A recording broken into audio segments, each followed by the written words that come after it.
Well, I'm absolutely delighted to welcome today's guest, all the way from San Diego, Aram Grigorian, owner of 4 Weeks to the Beach Coaching, also an educator and a podcast host yourself.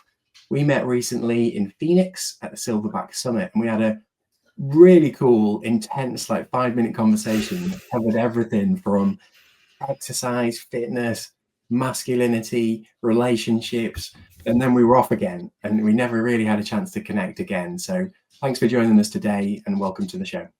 Thanks, Ross. It's always nice to be able to connect with people from around the world because sometimes we feel very isolated, and it shows us that there's the rest of the world is also trying to better themselves. Because I feel like sometimes we feel like we're in a pocket, and Americans tend to have this idea that there's nothing else outside of America, and that we're the best at everything. I'm originally not American. I was born in Russia and came here in 1889. So I grew up with a little bit more of a culture and some more international ideology. But in general, I mean, you could speak to a multitude of Americans who have never been on a plane before, and they've never left their state. And it's just alarming to me that our business is so small, right? Like the fitness industry, the healthcare industry, for in general, it's relatively small considering what we actually do and who we know. And I think the good ones always find each other and align with one another, and it makes it even smaller, but I feel like it's better that way. Yeah, absolutely. And yeah, I read as well, there's like an incredible amount of Americans don't even have a passport, like 70% or something really high. No, I mean, I'm lucky enough to I'm like 20 minutes from the Mexican border. So I can drive down, I can literally go over the border, I could drive into Mexico, I can walk over the border, fly out of Mexico for much, much cheaper. Around the world, really. I could fly from Tijuana to anywhere in South America, anywhere in Central America for half the price that it would be from the San Diego airport. So Nice. it's a nice little setup. But yeah, I grew up on a plane. Like my father would fly us from St. Petersburg to Armenia because that's where he was from. Well, he would fly my mother and I, and then he would smuggle contraband from the Soviet Union down to Armenia. And that's how he would get his family down there taken care of. He would bring them food, refrigerators, car tires, and he would take like a 3-day drive down there while we were on planes. And that was just the Russian way, man. Like we just figured stuff out. Brilliant. I love that. I was in Armenia last year. Yerevan was absolutely beautiful, and climbed Mount Aragats. Oh, you did? Yeah, which was nice. Climbed Elbrus as well in Russia. So that's part of what I love to do, is push myself and climb the highest mountains. Yeah, I left the cold and I never want to go back there again. I left the cold of Russia, then I left the cold of the East Coast of the United States, and now it's like in San Diego, we wake up and it's probably like somewhere in the 40s and 50s in the morning Fahrenheit, and that's cold enough for me. That's like sweatshirt, sweatpants weather, and I'm done. So how did you end up then in America and in this industry? How did you end up in the health and fitness industry? So I went to college for economics. Well, I mean, I went to college because that's what I was supposed to do, right? Like I grew up in a family where I was the only person who had ever gone to to school at that level, because in Russia, my father was a cop for 20 years and he was a bar owner. My mother stopped working after she met my father. My brother never worked. I never went to school. He dropped out in high school and then just basically was a professional his whole life doing whatever he could do. Successful now, but it took him a while to get there. So I was the first person to like go to university because I thought that was the obligation. I thought that was like, okay, well, my parents brought me here. This is what I should be doing. And I didn't realize that, 4 years and $80,000 later, I got a job and I worked in finance for 6 years, but I was miserable. I sat at a desk all day. I mean, I was making, as a 25-year-old kid, I was making close to $130,000 a year. But it was typical Wolf of Wall Street lifestyle, like every weekend in Miami, doing a bunch of drugs, drinking all the time, being back at the desk at 5:30 in the morning to do it all over again. And it was just like sucking the life out of me. And I had a lot of fun stories as a 25-year-old kid, but I had no money. I was overdrafting my bank account every weekend. So that 120 was gone, and all the bonuses I ever made were gone. I spent every penny I ever made. I mean, I probably put a Ferrari up my nose at some point over the course of 4 years. And I was mentally unhealthy. Like I was physically very healthy. Like if you looked at me, I was still eating very well. I was the gym and nutrition were my anchors to feel good about myself because I was always very insecure. And I always sought affirmation from women because I grew up in a very matriarchal household where my mother was the person who made me feel good and made me feel secure. My father was never really a father figure to me whatsoever. So all of my parenting came from my mother and all of my learning came from my mother. So I naturally gravitated towards women. And I have a very feminine energy despite appearing like a very masculine person. But it's probably why I work with mostly women. My demographic is women 40 plus. Mhm. Like that's who I generally serve. And, just sitting at a desk, I was miserable. Then I got laid off in 2012. I went and studied for the National Academy of Sports Medicine, like personal training certification course, did that. Became a full-time like professional trainer in 2012. And then I worked on the floor of a gym for a couple of years. Went back into sales because I got lured back by money because I was working in a very affluent community and people were like, "You're too smart to be a trainer. You should go make more money." And everything with that on the East Coast by New York City was very driven by financial gain. Everything doesn't matter. Like, are you happy? That question was never asked. It was, are you successful? And success was measured by how much money you made, how big your house or apartment was, what kind of car you drove. And that's what I got sucked into believing. Mhm. And then finally, like rock bottom again, 32 years old, working in a deli, making sandwiches for $14 an hour, lost, didn't really know what to do. And then I just realized I'm very, very good at fitness and nutrition. Well, at that point, I was not good at nutrition yet, but I was very good at fitness.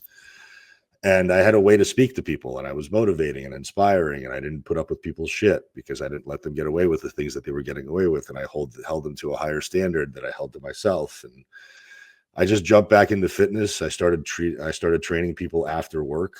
I collected my group of people again. I got up to about 25 private clients and was doing like in-home training for anywhere between 120 to 150 an hour and started stacking up a little bit of money. Then during COVID, I had my best year.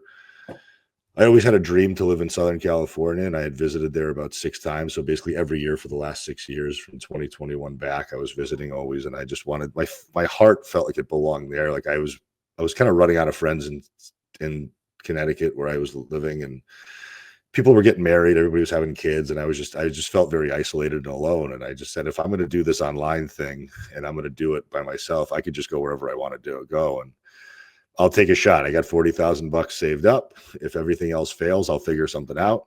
And I'm resourceful. I've always been. So I took a shot, and 5 years later, 100 clients later, and 45,000 followers on Instagram later, here we are. Absolutely brilliant. I love that story. And I love something you said in there as well, because I've followed you since we met.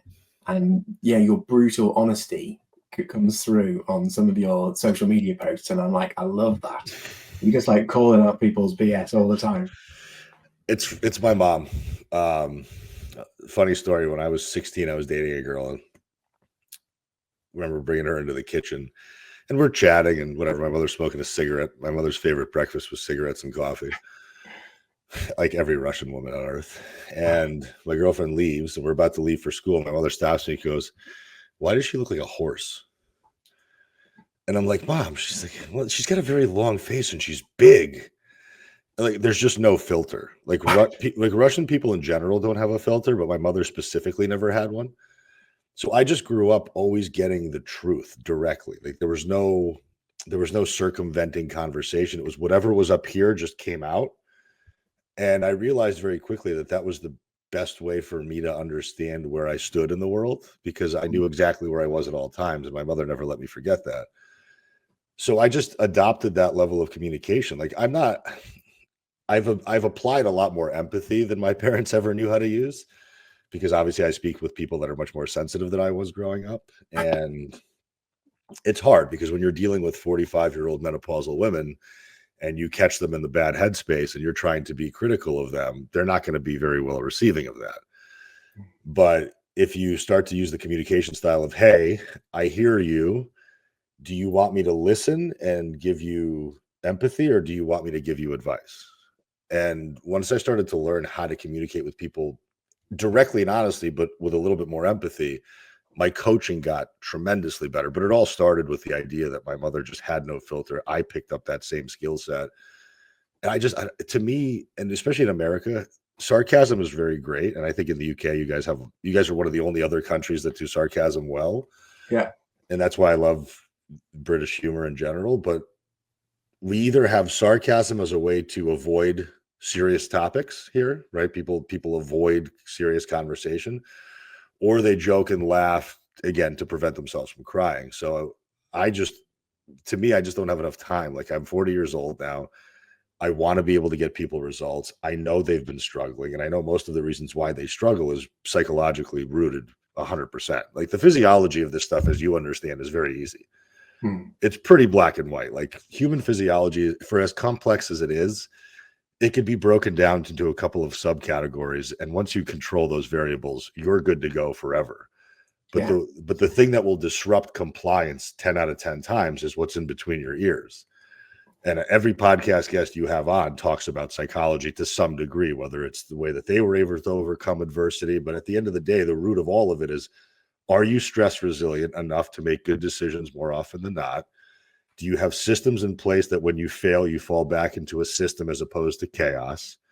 And can you repeat these habits day after day, year after year for the rest of your life because you value those habits as they impact your quality of life, as opposed to just your body composition or your appearance? Because that's what most people overtly worry about. And if they only focus on that, they don't have a strong enough why to continue during the harder times. Yeah.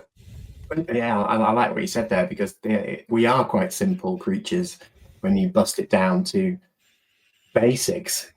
Eat right, sleep right, exercise often, and then after that, you're into protect your mental health, which and the psyche side of things.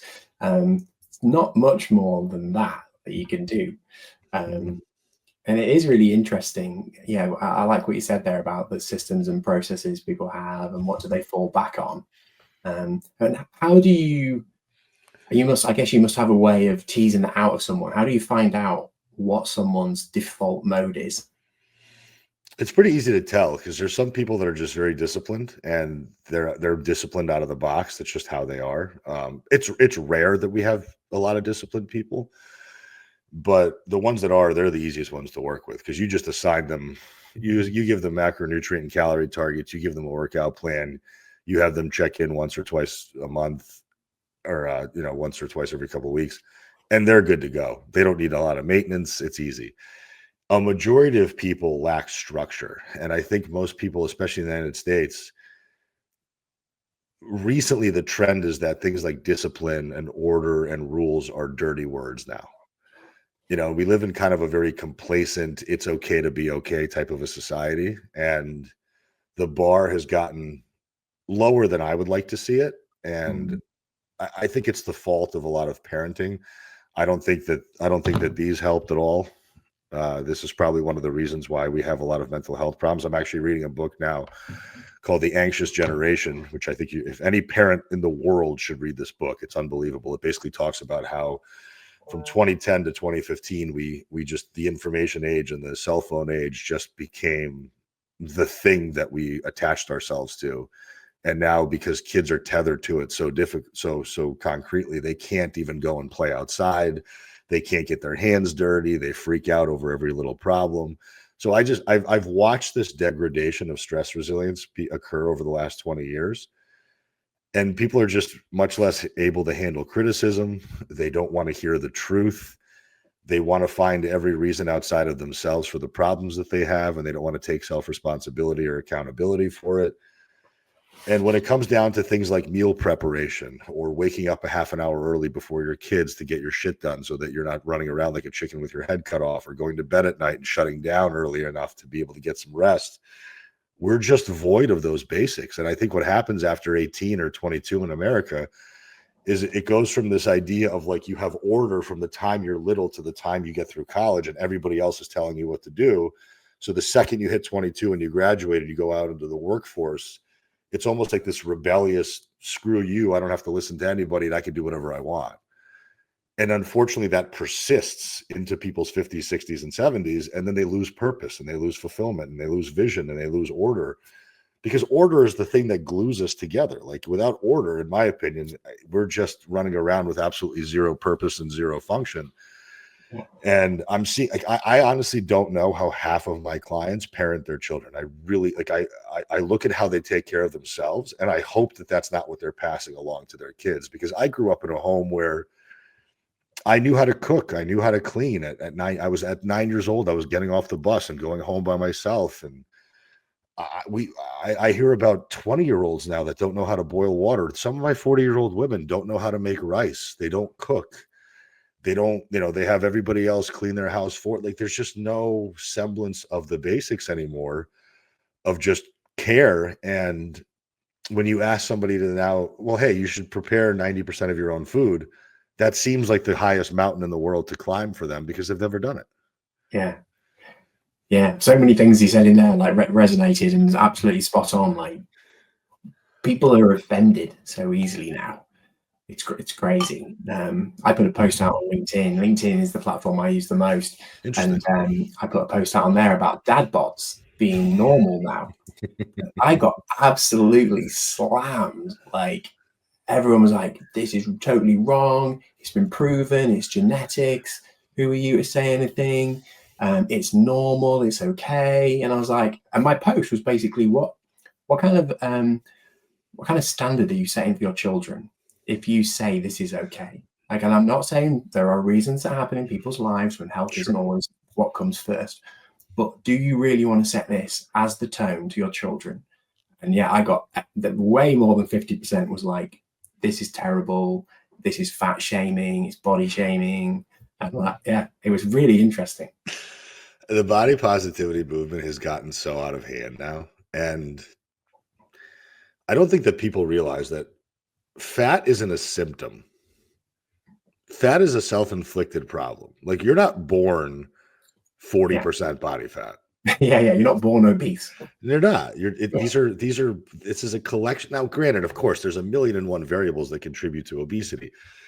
And we can sit here and argue where the root of it is, but again, most of it's going to be psychologically driven. It's going to be behavior is based on psychology, right? Or it's what you saw in the world. It's how you behave. It's what you saw on television. It's what you perceive, what you believe, what your standards are. And I think to blame something like you or me for having strong, articulated, opinionated messages that are encouraging people to be empowered, because we're not saying you're a horrible person because you're 40% body fat. We're just saying, hey, this is probably going to become a health concern at some point soon if it hasn't already become a mental health concern for you. Mm-hmm. Why wouldn't you want to take care of this issue? And I have some tools to help you get through this issue. It's going to take you some time because it's taking you time to get to this point, but we can reverse the clock a little bit and we can certainly start to push you in the right direction should you care to want to undertake that pursuit. But I think the problem is like most people that tell you that they're happy, they're fat and happy and content, they're not. Behind closed doors, I find it very difficult to imagine a person who's physiologically unhealthy, has a tough time getting up and down the stairs, eats whatever they feel like eating, doesn't have much structure. That isn't a content, happy, fulfilled person. There's no way. I just don't buy it. Like I don't have any evidence to prove otherwise, but it's difficult for me to imagine somebody who's eating like shit every day, sleeping poorly, highly stressed, not active. I just see the opposite with people that are doing the opposite, right? The people that are eating well, sleeping well, moving their bodies, they're just more pleasant individuals. They just always are. I mean, it certainly can spill over into a little bit of an extreme vanity goal for some people, and it becomes obsessive. In those cases, it's not healthy either.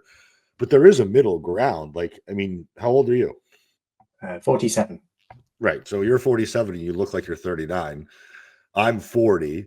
My brother's 55 and looks like he's 70 because his whole life he smoked, he drank, he never exercised, he doesn't take care of himself, and he doesn't give a shit to. But he's going to be the first person to grab his stomach fat and tell you that he's not happy. But then when you offer him a solution to his problem, he's like, nah. So at what point does it become a critical problem? At what point do you become so unsatisfied with yourself that you decide to make, and we're not asking you to eat every meal out of a plastic container like a bodybuilder We're not telling you to do 3 hours of training every single day, 7 days a week, because you couldn't handle that anyway, nor is it necessary. We're just asking you to eat 90% of what you cook yourself. We're asking you to have 3 to 5 meals a day of mostly protein, vegetables, and fruits, and some natural starches. We're asking you to weight train 2 to 3 times a week at a minimum. We're asking you to walk more than you sit, and we're asking you to do a little bit of zone 2 cardio while having some semblance of a sleep schedule. I don't think that's unreasonable. Yeah, but yeah, you're absolutely spot on. And intuitively, I feel the same. People don't get to the top of the stairs really out of breath, super tired, super stressed, and think, I've made it. Like, yeah, this is how I thought my life was going to turn out. It just doesn't feel, as you say, right, although I don't have any proof on that. And as you say, it doesn't have to be hard, but people like to blame other people. They like to say, it's not their fault, it's my genetics, or it's my boss, or it's the government, or it's my mom or dad, it's how I was raised, or whatever. There's always an excuse. And I think taking ultimate responsibility is where it starts. And that seems to be where what you're really good at, helping people help them understand that. If they want to listen, if they're ready to hear it, because some people I have plenty of people that sign up with me to coach one-on-one monthly with me. And I've actually set a new standard. So I used to be very, very lax. And I've gotten to a point now where it's actually disrupted my mental health, because there's certain people that when you see a text message for them and you're already miserable because you just know that this is going to be a string of complaints, a string of objections and problems, you just don't want to deal with that individual anymore. It's just gotten to a point now where it's been 6 weeks. I've said the same thing over and over again. You don't make any effort to change. Short of me flying to your house and doing all this stuff for you, I don't know what else to do. So I've now installed a system in place where after 3 check-ins, which is usually about 6 weeks, if you're not giving me the baseline level of data that I need to be a good coach for you, if you're not tracking your food, if you're not sending me videos of your training, if you're not filling out your check-in form on time, I'm going to end our relationship. I'm going to refund you the balance of that second month, and we're done. Because I can't keep holding myself to a lower standard, and I can't keep tolerating low standard living, because if what I'm doing is I'm enabling that individual to stay stuck. Like, there's nothing wrong with empathy when it's earned. And I really do think empathy needs to be earned. Like, you have to show me evidence that you actually give a shit and you're trying your best. And I'll give you all the empathy in the world. I know you have 3 kids. I know you have a demanding job. I know you might be a single mother. These are not easy challenges to overcome. But we have evidence that people that have your situation have also made it work somehow. And how do they do it, but you can't? Well, they prioritize it more. It matters more to them. They sacrifice other things, other comforts in their life, like 2 hours of Netflix, like sleeping in, like going out on the weekends and eating and drinking with their friends. And they replace that stuff with self-development tasks, like waking up early and getting their meal prep done and doing some cardio in the morning because they know they won't be able to get a lot of steps in. And they just make it work. When their back is against the wall, that's when a human being becomes their best version of themselves, as opposed to this very, very cushy lifestyle that a lot of us are accustomed to. And I mean, I don't know how it is over in the UK, but here, people complain about not having rights and not having freedoms, and they can't do this and they can't do that. And I always encourage somebody, I said, hey, I hear you. Why don't you go live in China for a few weeks and tell me how you feel? Why don't you go spend a few weeks in Afghanistan and let me know how it is to have rights in Afghanistan? Go to wherever. Go to South America. Go to Venezuela. Go to Guam. Tell me how you feel there versus in America, where you can get a job doing anything. It's not hard to make money here. Healthy food is everywhere. You can get groceries delivered to your doorstep, and you don't have to do anything anymore. And it's become that easy. And I still have people complaining constantly about how hard laundry is to do. I said, you open a machine, you stick things into a hole, and then you walk away for an hour. Like, my mother in 1984 in Russia had to use a washing pin, washboard in the tub in the freezing cold and minus 40-degree weather in St. Petersburg with whatever running water they had that day. And maybe they turned the power on for a few hours that day to have some heat. Otherwise, they were burning shit in a garbage pail in the middle of their living room. I just think that people don't have it hard enough. Like we've swung the pendulum into this very convenient, easy lifestyle, and we've lost our inability to be resourceful and to be stress resilient and to come up with solutions. And I saw this cartoon once in a magazine. It was a man sitting in a chair in front of a closed door with his hands over his face, and he's just distraught that he can't get this door open. And then when you pan out, the next frame was 3 other open doors to either side of him that were a little further away, but they were out of his field of vision. And I thought it was the best illustration of what we've become as people.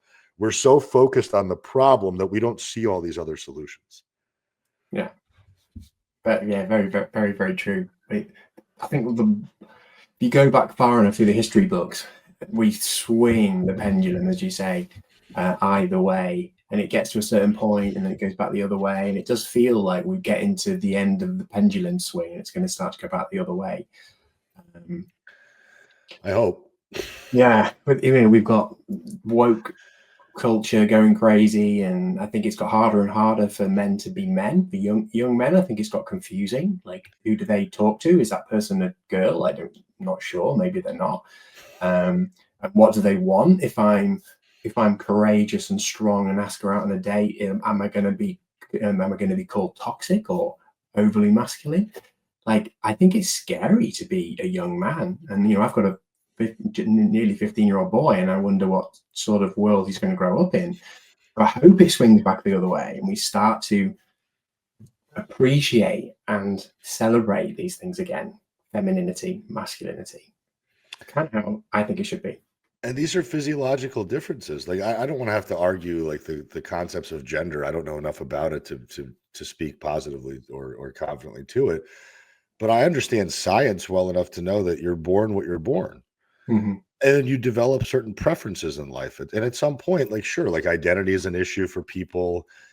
And, nature versus nurture is obviously a concept that we have to understand. And Darwinism and all these things are very real. But at the base of it, I think to remove who people are and to place them into boxes is also unfair. And I don't care. Like I'm somebody who's super, super accepting of anybody and everybody. I mean, I grew up with a super racist father who said some nasty shit while I was growing up, to the point where I have a very good friend who's gay and black, and he liked the F word and the N word very, very freely in my house. And at one point when I was 27 years old, I didn't want to tolerate it anymore. So I took my father by the throat and I pinned him up against the wall, and he's about 145 pounds. So I just slid him up the wall. And I said, if you ever say the F word and the N word again in front of me, I will tear your head off in front of all your friends. I said, that's not how I was raised. That's not how I want my father to be. And if you want a son to stand by you in your last breath, you're going to change your ways. So about a year after that, I'm in Miami visiting my friend, and my parents lived in West Palm Beach, which is about an hour and a half away. They drove down to pick me up. My father gets out of the car. He gives him the biggest hug I've ever seen him give anybody in my life. And I beat the racism out of him, but I spoke up. And I think a lot of people just don't speak up enough. And I don't think a lot of people understand what side of the road they stand on, because everybody's so heavily influenced and they're afraid to have an opinion. And I could be somebody who's very tolerant of people, but I could also be somebody who doesn't take shit. Yeah. Right. In America, we have this whole war going on between Republicans and Democrats. And who did you vote for? And if you voted for who's in office now, that means you're a racist and you're a bigot and you're a sexist. And it's like, I advocate for women's health every single day of my life. I'm a 40-year-old, heavily tattooed, very alternative looking man. Does that disqualify me from caring about women?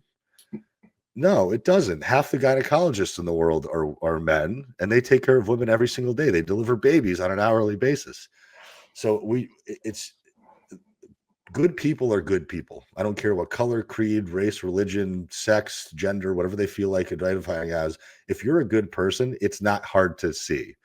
Yeah. If you're a shitty person, it's not hard to see either. Yeah, exactly. I think it's part of this pendulum again, because as part of what probably started out as a good thing with inclusivity and labels, giving people a place to reside, it's gone to the point where that's become divisive, and now people are, oh no, I'm in a different group to you, so I can't talk to you, and it's like that's no, like if you simplify it like you did earlier about health, like if you cut us in half, we all look exactly the same. Like we are one, like we are one people, and that's how we should start thinking again. But we're getting more and more labels, and we're getting further apart. Well, I mean, look what happened in Europe in the 1930s and 40s, right? Yeah. I'm half Jewish. My mother's Jewish.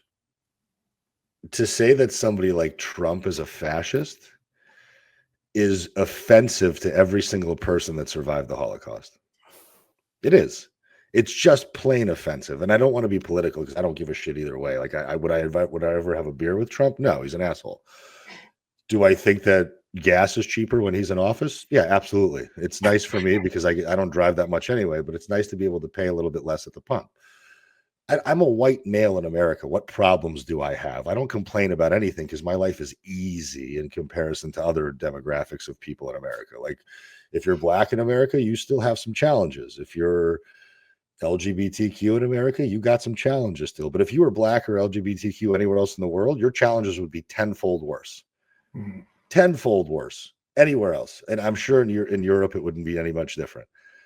So I think that sometimes in America, we don't zoom out far enough and give ourselves some perspective to see how far we've actually come. Like we're not a very old country. I mean, we got established in the 1700s. Like we're about 350 years old. Like we're still very, very new to the world. And the fact that we've gotten to this place is incredible that we've made these advancements in such a short period of time. But I don't think people respect that, right? It's like when people come in on their fitness journey and they're 45% body fat and they've never moved and they've never cooked all their own food and they've never pursued a healthy lifestyle. And all of a sudden they say they want to lose 75 pounds in 6 weeks. Well, you don't even respect where you are in the world. You don't even understand that your habits are awful and you don't take care of yourself at a base level.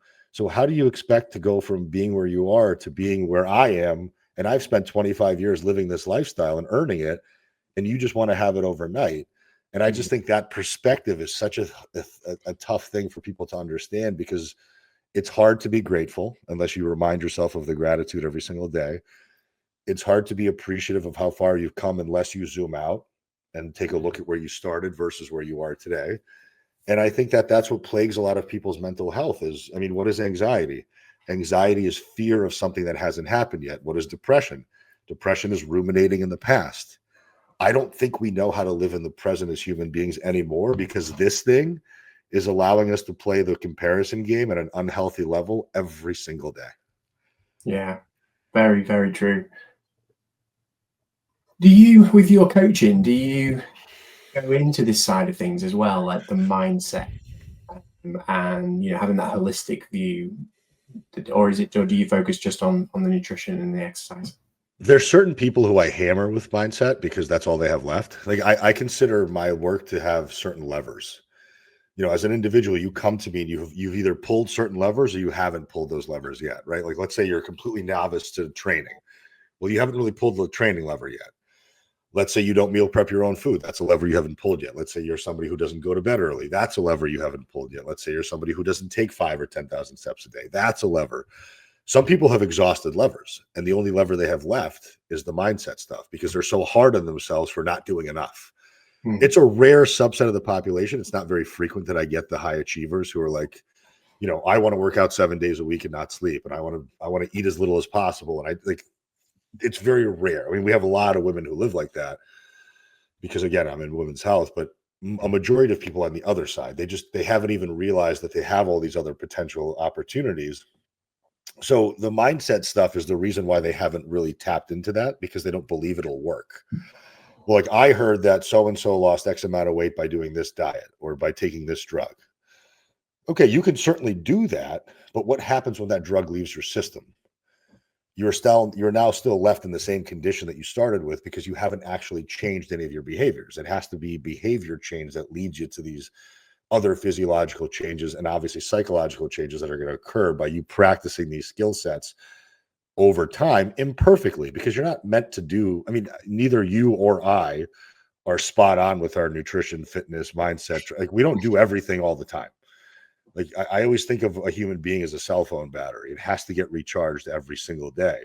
So if you have X amount of bandwidth for this task and X amount of bandwidth for this task, if you put all of your bandwidth into one task, it takes away from all the other things you could be doing. And I think people stop thinking like that. They realize I want to do this and do this and do that. Well, you can't. You only have so much of yourself to give. And if you don't replenish those storages, then you're never going to really be whole. And the mindset thing is hard because it requires people to dig deep and look at some very ugly truths about themselves. And it gets messy, and people don't like messy, and people don't like sitting with their feelings and their emotions. They'd rather go out to eat. They'd rather drink. They'd rather spend time on the treadmill. They'd rather lift weights, and they'd rather do everything they could to avoid those feelings, because those feelings are revealing of where they really are and what they should be doing better. And people don't like being exposed to what they could be doing, because it makes them now force some truths that they don't want to see. I love that stuff. I want to be told that I suck at something. I want to be told that there's an opportunity that I haven't seen yet. I want to be told that there's a corner I haven't looked around yet, because when I do, more of life opens up. And that's, I think, the difference between a growth mindset and a fixed mindset. Yeah, absolutely. I've heard it described a little bit like an onion. And that, when someone can, help you, peer around a corner, as you said, it's like you peel back a layer of the onion and you see what's underneath. And can you go deeper? What's next? What can I understand?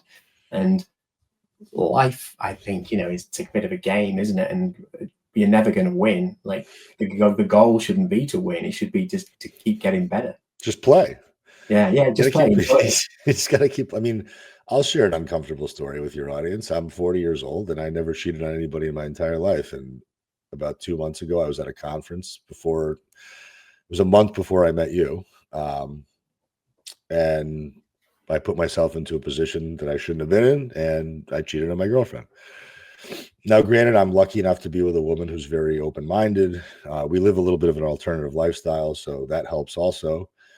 But nonetheless, what I did is what I did. And it wasn't the actual act physically of what I did. It was the fact that I lied about it and I covered it up for more than I should have. I should have immediately told her and came out with it, but I hid it because I was afraid of her reaction. And I have gone through therapy. I've gone through the journaling and the meditating and all that stuff back in my early 30s to try to fix who I was. And it worked, and it did a lot of good things, but I got cocky. And everything was fine and my life was good. And I thought that I didn't need to do any more inner work. But here I was still fighting the same demon that I was fighting 5 years ago, which was seeking affirmation from women. And I got put in front of the right woman with the right amount of drugs and booze and with the right amount of inhibitions down and the right conversation. And I realized very quickly that I didn't care about anything else but myself in that moment. I didn't care about how she would have felt or what would have happened or the consequences. And I just impulsively did what I did. And I don't want to live life being dictated by my impulses. I want to live life with control, and I want to live life with standards and rules and not letting people down and not letting myself down first and foremost. So I got back into therapy. I started journaling again. I started meditating again. And, thankfully 2.5 months later, her and I are fine. But it's a mistake that I won't ever make again. But I had to look very deep inside to realize that there were still some flaws that I haven't addressed yet. And I don't think enough people after a certain point of their life do that type of audit. Or they continue to make the same mistakes over and over again without ever remedying the root of those mistakes. And I think that's the sad part. Is like, I'm 40 and I'm still learning. You're 47 and you're about to change your life again. And if we're not transforming into new people and better versions of ourselves, then why are we here? What's the point? Like, is it just to die in front of the Netflix with takeout in our lap and wait for it to end? Or is it to really extract every ounce of vitality out of life and to be happy and joyful and to understand what the hell that even means to you? Because most people don't. Yeah, and I love that. It's so honest for you to share that, but it's true. I mean, when me and my wife got together, we've been together 20 years. We talked a bit about this before we went live. We were in very different situations. So all of her friends warned her about me. They were like, "Do not go near him. It's bad news." And she was like, "No, I'm going to make my mind up." But even back then, I did make different decisions. But I still had the growth mindset. And I was like, I want to learn. I want to be better. And at the time, she was like, I never want to go on another course. I never want to learn anything. I feel like I've done that. That was school. I am who I am now. So she had a very closed mind and I had a very open growth mind. So thankfully she did choose me. She tells a story. She saw potential, and 20 years later, I'm still blossoming into that potential. But slowly over time, she's like, oh my God, there is, more to learn. And it isn't all behind me. It wasn't just school. And we sort of grown together, which is amazing. But a lot of people don't. They continue to just be like, no, this is me. I'm going to stay friends with the people that I went to primary school with, and that's it. I never want to go anywhere, learn anything, become anything different. It's uncomfortable to watch because we'll go to dinner with people, we'll go to parties here in San Diego, and the same problems these couples were having last year, they're still having in front of everybody today. And they're the first ones to complain about each other when you turn a corner and they're away from one another. I just can't live my life like that. Like if her and I have a problem, we sit down and we analyze it and we discuss it. We listen to podcasts together. We journal together. We meditate together. We talk. We have uncomfortable conversations about desires and fantasies that most men and women will never talk to each other about. I don't want to leave anything off the table because I want to be living in a world of full transparency and communication. And that's what a man is supposed to do. A man is not somebody who shuts down and holds everything in. Like we're not our fathers, right? Like, my father had no capability of expressing himself whatsoever. And that's why he was such a miserable person for so long. And he made my mother miserable. My mother just tolerated it for 35 years. She watched him just mope through life. And she just at one point said, fuck it, I'm not going to even bother. He's never going to change. And I don't want him to change. I'll just do my own thing. And my mother's the happiest person on earth because she made a choice and she didn't let my father drag her down. And until my father received an ultimatum from me, he never changed either. So now at 78 years old, he's learned that like he doesn't have a lot of time left and he can't keep living in this miserable existence that he lived before. And I watch so many couples fall into this trap of complacency and just settling. And then their kids see it and it's palpable, right? Like mom and dad don't love each other. They don't desire one another anymore. They don't take care of one another. They don't take care of themselves. And then the kids pick that up and then that's how they grow up. And then they download that stuff onto their relationships when they meet somebody. And then this cycle just continues, as opposed to just sitting down every once in a while and doing a temperature gauge on one another. Hey, how are you doing? What do you need from me? How can I help you? What am I doing right? What am I doing wrong? What's annoying about my habits to you? How can I improve XYZ? Like, why aren't you doing that on a monthly basis? Yeah. Me and my wife, we've got a life book. So it's here. There are 12 areas of our life that we've looked at for the last, I think we did it in 2018 was the first time. And every few months we'll go back to it and go, how are we hitting our goals in, relationships, spirituality, parenting, finance, career, all these different things. We break it down and it's super helpful because life does get in the way. Sometimes you get pulled out, as you said earlier, you can't focus on everything. So you get pulled into a certain area of life and you get sucked in and then you're like, whoa, hang on. I've not even been having dinner with the kids, or I've been neglecting you, or whatever it might be. So that's a really good point. It's really helpful. I think the auditing process is so important, whether it's auditing yourself, auditing your behavior, just sitting down every once in a while and just reevaluating. Who am I? Who do I want to be? Where am I going? And it's something that I do with my clients. Cause like, let's say, for example, somebody signs up with me. The way that I do things is I charge people a higher price for the first 3 months. And then I drop their price monthly after 3 months is over, because I expect them to need less of me at that point and they have a little bit more autonomy, but they still need the direction. They still want the accountability. So I charge them less, but I'm just as available. I just know that they won't use as much of me. Mm-hmm. But at that like 2-3 month mark, I asked them, I'm like, how are things going?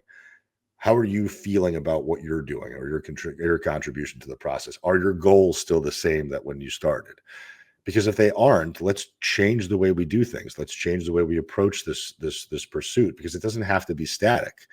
I think people have seasons in their life in which maybe body composition is my number one concern.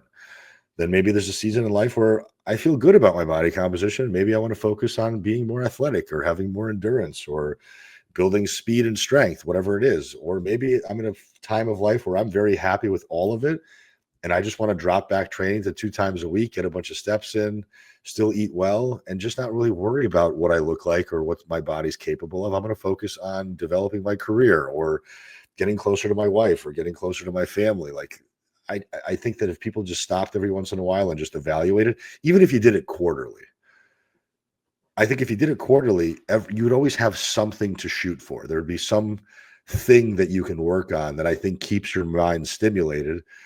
And look at all the healthiest older individuals that are in their 70s, 80s, 90s that are still playing sports, that are still going to social events, doing community stuff.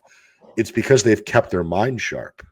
You know, my parents live in an over 55 community in Florida, and half the people sit on a plastic couch watching TV waiting to die. And the other half are riding bikes. They're going on dates. They're going to theater together. They're doing classes. They're doing yoga. They're going to the gym because they just continue to live and extract things from life as opposed to just waiting for it to be over. And it's very, very visually noticeable, the people that do it and the ones that don't. And then just how much happier people, like, his life doesn't just stop when you retire. It shouldn't, at least. Like, I look at my life now and I'm like, okay, I'm 40. About half my life is over. Like, let's be very real, right? Like, most people in America live to be about 85. So if my life is halfway over, am I happy with the first half? And what lessons did I learn? What do I not want to carry into my 40s, 50s, and 60s? And what do I want to carry into my 40s, 50s, and 60s? And I don't think a lot of people are doing that. Yeah, absolutely. And there are a lot of people that are so focused on retirement because they think that's the goal.